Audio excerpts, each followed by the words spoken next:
Nagsimula ang Carol's Artsy Craft into Abaca Handmade Lamp. Ito ay mga disenyo na fineature ko noong 2016 sa mga bazaar katulad sa Las Piñas at sa iba pang dako. Nag-introduce din ako ng fruit basket, sinamay, para sa online selling lalo na nung pandemic. Nag-innovate din ako ng design using abacaballs bilang base ng aking flower design. So, nagkaroon ako ng mga online selling at ito yung isa sa mga sustainable business ko until now.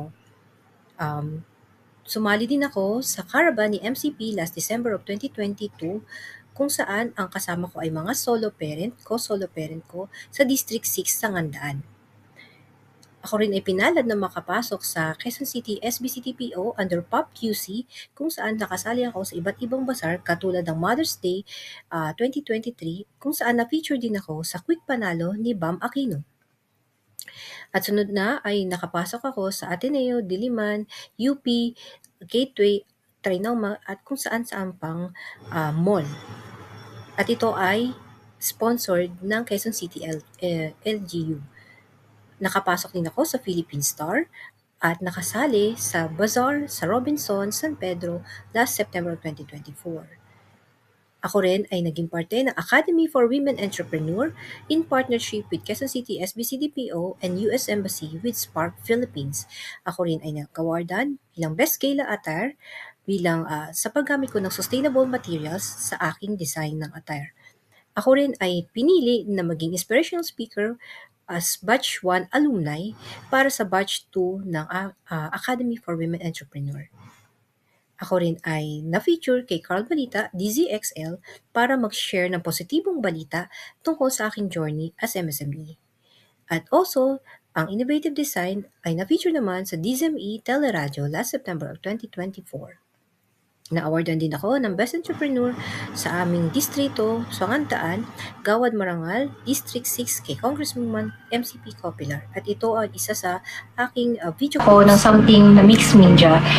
Kung makita nyo, kinumbine ko yung dried flowers into abaca na ginawa ko siyang lamp. Transform ko siya into something useful. Gusto ko sustainable yung business like this one na pagagamit mo siya sa iba pang paraan. So, kaya nag-design ako na pwede mo siyang gamitin as craft din. Huwag siya nang itatapon. Pwede mo siyang gawing scrapbook, yung backdrop niya. So, yun yung gusto kong ma-develop, yung sustainable yung Kasamahan po tayo sa photo paggamit. op. Hindi lang basta Kasama ang tinatapon. ating Pero, awardee mula sa magagamit mo siya Barangay na, Sangandaan. longer or last, mahaba yung shelf life niya. Katulad ng mga dried flowers na nilikha ko, ay na-design ko, mahaba yung buhay niya. Years yung bibilangin, lalo na kung inalagaan mo siya. And also, gusto kong i-exhibit, i-share, or ipakita sa ibang tao yung mga design na ginawa ko way back pa nung college. Ito, so mixed media siya.